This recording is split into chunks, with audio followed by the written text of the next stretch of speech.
How to make two AI talk to each other in Character AI. Hey there, welcome to the channel and let's get right into this tutorial. Starting off, launch a Character AI app in your device and make sure you are logged in. Now in here, first thing first, you need to create a group chat. Now to create a group chat, tap on the create button and tap on the group chat option.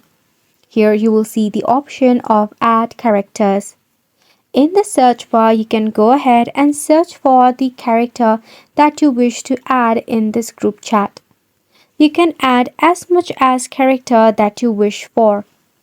Then search and add the character. Once done, tap on create group chat. After which you'll be able to create a room in which you can make two AI talk to each other. Isn't it simple? If you face any of the difficulty regarding this issue, you can actually head over and follow this next simple step. Press and hold onto your app and head to App Info.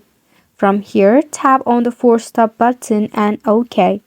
Head to Storage and Cache and tap on the Clear Cache button. After which you can tap open your Character AI and try to add the characters and create a group chat. This sums up the tutorial as well. Thank you so much for tuning in.